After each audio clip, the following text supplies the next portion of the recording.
আসসালামু আলাইকুম। আমি শাম্মী বলছি। আপনারা সবাই কেমন আছেন? আশা করি সবাই ভালো আছেন। আমিও আপনাদের দোয়ায় ভালো আছি, আলহামদুলিল্লাহ। আজকে যে রান্নাবাড়ার যে আয়োজনটা দেখতে পাচ্ছেন, এই ভিডিওটা আমি আপনাদের সঙ্গে 10-12 দিন হয়ে গেছে কোনো ভিডিও শেয়ার করি না, কারণ একটু ব্যস্ততা বা শারীরিকভাবে একটু অসুস্থতার জন্য আমি ভিডিও ছাড়ি না। এটা আজকে যে আয়োজনটা হচ্ছে রান্নাবাড়ার, এটা হচ্ছে আমাদের শাপলা।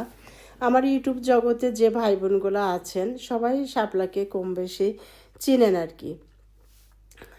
শাপলার ভাই বোনদেরকে আমি দাওয়াত করেছিলাম, শুধু ওর ভাই বোনই, ওর ভাই বোনের জন্য আজকে এই আয়োজনটা আমি করেছি রান্নাবাড়ার। তো রান্নাবাড়া করেছি আজকে সবজি, ডিম, রুই মাছ, মুরগির রোস্ট, পোলাও, গরুর মাংস, বেগুনের টক। এই রান্নাবাড়াগুলো আমি করব, আপনারা সবাই আমার সঙ্গেই থাকবেন, দেখতে পাবেন আমি রান্নাবাড়া করছি। প্রথমে আমি তেল দিয়ে দিয়েছি, এর মধ্যে পেঁয়াজটাও দিয়ে দিয়েছি, পেঁয়াজ কুচি, জিরা দিয়ে একটু নাড়াচাড়া করে নিচ্ছি। আমি মাছটা ভাজি করে রাখছি, ডিমও ভাজি করে রাখছি, সবজিটাও আমি একটু ভাজি করে রাখছি। এর মধ্যে একটু লবণ দিয়ে দিলাম, একটু আদা বাটা 1 চামচ, 1 চামচ রসুন বাটা, আর 1 চামচ পেঁয়াজ বাটাও দিয়ে দিয়েছি।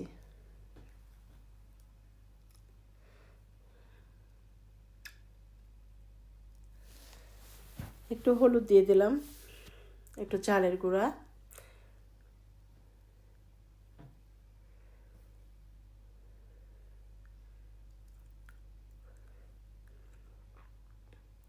একটু এলাচের ফল দিয়ে দিলাম, ডাল দিয়ে দিলাম, দিয়ে এটাকে আমি ভালো করে একটু নাড়াচাড়া দিয়ে নিচ্ছি। এখন দিয়ে দিলাম সবজিটা। সবজি ফুলকপি, মিষ্টি কুমড়া, পেঁপে, বেগুন, সব রকমের সবজি আছে এর মধ্যে। এদিকে আমি মাংসটাও, মশলাগুলো সব কিছু আমি দিয়ে দিচ্ছি। কুচি পেঁয়াজ, কাঁচা পেঁয়াজ, রসুন, ঝাল মানে কাঁচা ঝাল, আদা বাটা, রসুন বাটা, পেঁয়াজ বাটা, এটা রসুন বাটা।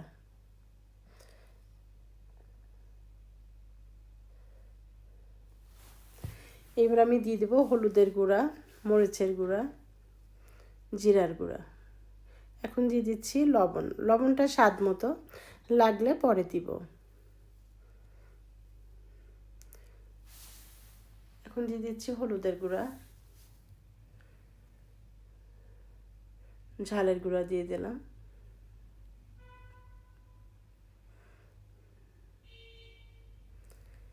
জিরার গুঁড়াটা আমি পরে দিব। এবার ডাল, ফল, লবঙ্গ সব কিছু দিয়ে দিচ্ছি।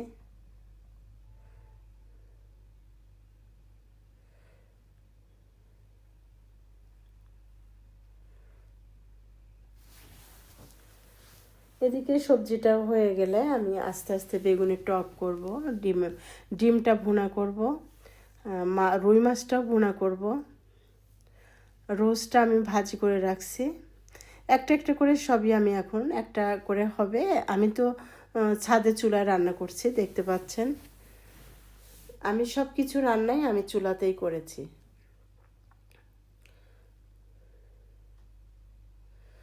এটা সবজি করছিলাম, সব কিছু মিলে একটা সবজি করেছি।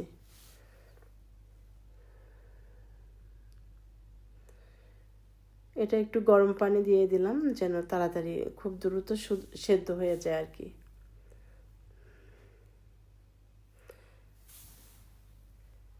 আমার সবজিটা ওইদিকে হয়ে গেছে। এখন কিছুটা আমি পেঁয়াজ কুচি, রসুন কুচি দিয়ে আমি এটা ভাজি করে নিচ্ছি, লাল লাল করে নিচ্ছি।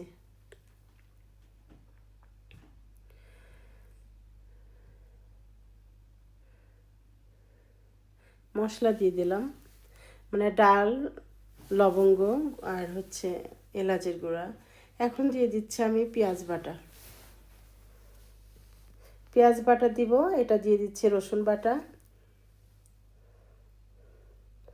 একটু আদা বাটা দিয়ে দিব 1 চামচ মতো। আমি চামচ মেপে দিই না, আমার খুন্তিতে যেটা ওঠে আমি ওইভাবেই আমি আন্দাজ মতো দিয়ে দিই আর কি, পরিমাণ মতো। কারণ রান্না করতে করতে আমার পরিমাপ হয়ে গেছে হাতে। এখন আমি জিরার গুঁড়া, হলুদের গুঁড়া, মরিচের গুঁড়া, একটু লবণ দিয়ে ভালো করে কষায় আমি ডিমটা দিয়ে দিলাম। ডিমটা কষানো হয়ে গেলে আমি নামাই ফেলে আবার আরেকটা দিয়ে দিব, আরেকটা কিছু দিয়ে দিব।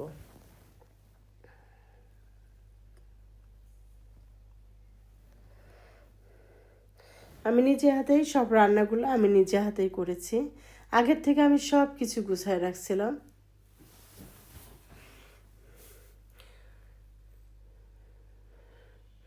আমি যেদিন লোকজন খাওয়াই বা মেহমান খাওয়াই, যে মানুষই হোক, অনেক সময় বাসায় মিস্ত্রি থাকলে খাওয়াই, গরিব মানুষ খাওয়াই বা আত্মীয় স্বজন যেই হোক না কেন, আমি সব কাজগুলো আগের থেকে সব গুছাই নিয়ে তারপর আমি চুলার কাছে বসে পড়ি। এখন আমি আরেকটা কিছু দিয়ে দিব। আমি পেঁয়াজ লাল লাল করে ভাজি করে নিয়ে তারপর আদা বাটা, রসুন বাটা, পেঁয়াজ বাটা, কাঁচামরিচ সব কিছু এর মধ্যে দিয়ে দিলাম। এখন দিয়ে দিচ্ছি হলুদের গুঁড়া, মরিচের গুঁড়া, জিরার গুঁড়া। এটা গরম মশলার মানে এলাচের যে গুঁড়াটা সেটা। এখন ডাল, ফল, লবঙ্গ সব কিছু দিয়ে দিচ্ছি। এটা আমি বেগুনের টক বলে, আমরা বেগুনের টক রান্নায় বলি, ওইটা দিয়ে দিচ্ছি। সরি, এটা হচ্ছে মাছ ভুনা করতেছি আর কি, রুই মাছ।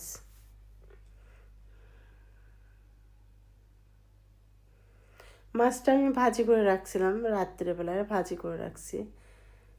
আমি রাত্রেবেলা যেদিন লোকজন আমি খাওয়াই তার আগের দিনই মাছ ভাজি করে রাখি, রোস্ট থাকলে রোস্ট ভাজি করে রাখি, বেগুনের টক করি আর যেটাই করি সবই আগের দিন একটু যেগুলো ভাজি করার ওইগুলো করে নর্মালে রেখে দিই। আমার ওইদিকে রুই মাছের ভুনাটাও হয়ে গেছে। এখন আমি আদা বাটা, রসুন বাটা, তারপরে পেঁয়াজ বাটা, সব কিছু পেঁয়াজের মধ্যে দিয়ে নাড়াচাড়া করে নিচ্ছি। আমি এখন টকটা করে নিব। এটা আদা বাটা,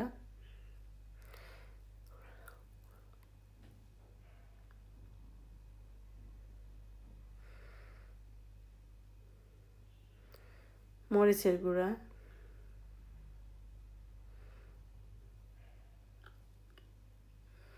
এখন দিয়ে দেবো বাদাম। এর মধ্যে বাদাম, কিশমিশ, 2-3 রকমের বাদাম আছে, কিশমিশ আছে, টমেটো সস আছে, টক দই আছে এর মধ্যে। সব কিছু একবারে আমি ব্লেন্ডার করে নিয়েছি, দুধও আছে এর মধ্যে। এখন দিয়ে দিব রোস্টটা। রোস্টের মধ্যে আমি একটু ঝালের গুঁড়া দিয়ে দিয়েছি আর কি, ঝাল ঝাল হওয়ার জন্য। এখন দিয়ে দিলাম দুধ, দিয়ে আমি একবারে এটা পানিটা শুকাই নিব আর কি। আর যত মশলা আমি ব্লেন্ডারের মধ্যে করে নিয়েছি।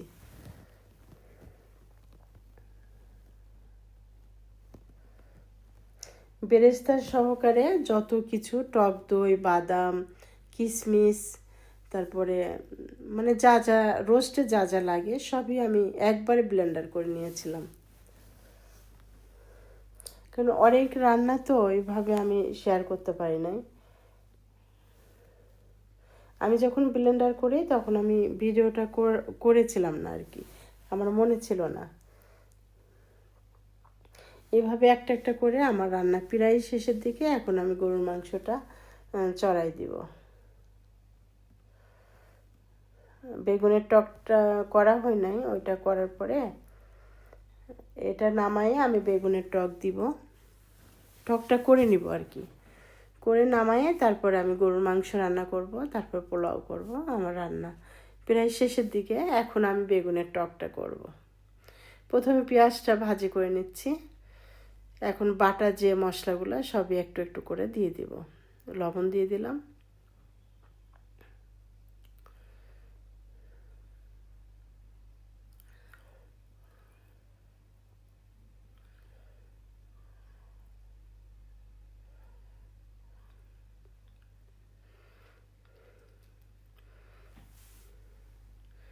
এটা আদা বাটা দিলাম, এটা পেঁয়াজ বাটা, একটু রসুন বাটা দিয়ে দিব,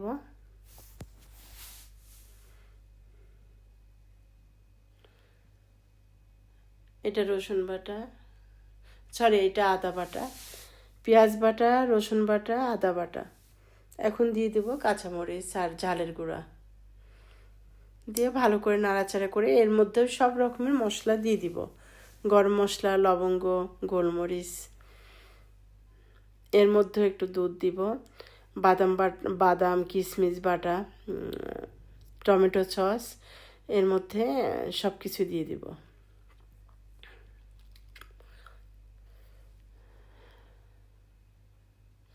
আমি খুব শর্ট করে দেখাচ্ছি কারণ ভিডিওটা বেশি বড় হয়ে যাচ্ছে।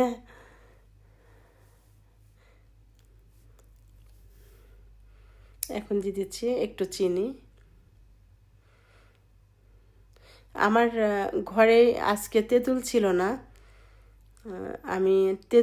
না, জন্য এই জন্য আমি লেবু দিয়ে টক বানিয়ে নিয়েছি। কারণ বেগুনের টক রান্না করলে এর মধ্যে একটু টক দেওয়া লাগে, তেঁতুলের টকটা হলে ভালো হয়। আমি লেবুর টকটা দিয়ে দিয়েছি আর টমেটো সস দিয়েছি। আশা করি আপনারা সবাই আমার রান্নাটা দেখবেন ইনশাল্লাহ, আশা করি। এখন আমি গরুর মাংসটা সব মশলা যখন দিই তখন তো আপনারা দেখতে পেরেছেন। এখন আমি চুলায় উঠাই দিয়েছি, কারণ অনেক রান্না বাড়া আমি শর্ট করে আমি দেখাচ্ছি। আমার মাংসটা যখন কষানো হয়ে যাবে আমি পোলাওটাও করে নেব।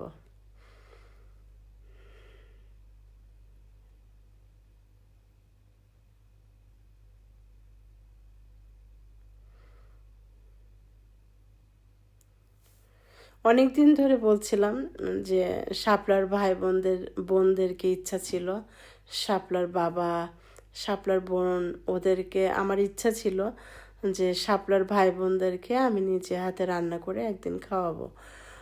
অনেক দিন ধরে বলতে এই দিনটা আমি বেছে নিয়েছি। এই দিনে আমি ওদের সবাইকে দাওয়াত করছিলাম।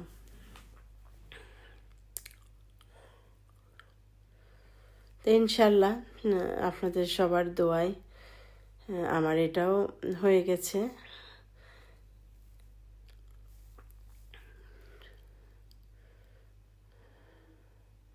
শাপলা অনেক দিন ধরে বলতো, ভাই বোনের গল্প করতো, বোনদের গল্প করতো যে কুষ্টায় আমরা সব বোন এক জায়গায় আছি খালা, আপনার বাড়িতে একদিন সবাই আসবে, দেখতে আসবে। আমি বলছিলাম যে হ্যাঁ, তোমার ভাই বোনদেরকে আমি আসতে বলবো। ভাই বোন বলতে ওরা 4টা বোন ছিল, ওর বোনের বাচ্চারা, ওর একটা ভাইও এখানে ছিল। ওর ভাইটাকে আমি খুব ছোটোবেলার থেকে দেখি। ওর ভাই যখন ছোট ছিল, আমার মেয়ে যে স্কুলে পড়তো স্কুলের সামনে ওর ভাইয়ের দোকান ছিল, তখন ওর ভাইটা অনেক ছোট ছিল। আমরা যে বাড়িতে থাকতাম ওর ভাই অনেক সময় অনেক আগের থেকে পরিচিত আর কি। তো ওদের ফ্যামিলিটা খুবই ভালো লাগে, ওর বাবা ওর ভাই অনেক আগের থেকেই পরিচিত ছিল। তো ইনশাল্লাহ এই আশাটা পূর্ণ হয়েছে যে আমি নিজে হাতে রান্না বাড়া করে ওদেরকে আমি খাওয়াইতে পারছি। নিজে হাতেই আমি খাওয়াইছি, নিজে হাতে রান্না করছি ইনশাল্লাহ। এইভাবে যেন আল্লাহ আমার ইচ্ছাগুলো পূরণ করতে পারে। আল্লাহর কাছে এতটুকুই চাওয়া যে আত্মীয় স্বজন, গরিব দুঃখী সবার সাথে যেন আমি এইভাবে চলতে পারি। সবার দোয়া ভালোবাসাটা যেন আমার উপরে থাকে। এই যে আমার রান্না বাড়া আজকে, এটা রুই মাছ, এটা বেগুনের টক, এটা সবজি, এটা রোস্ট, এটা ডিম, সালাদ, এটা গরুর মাংস, এটা গরুর মাংস, এটা পোলাও, সাদা ভাত সবই আছে। এই যে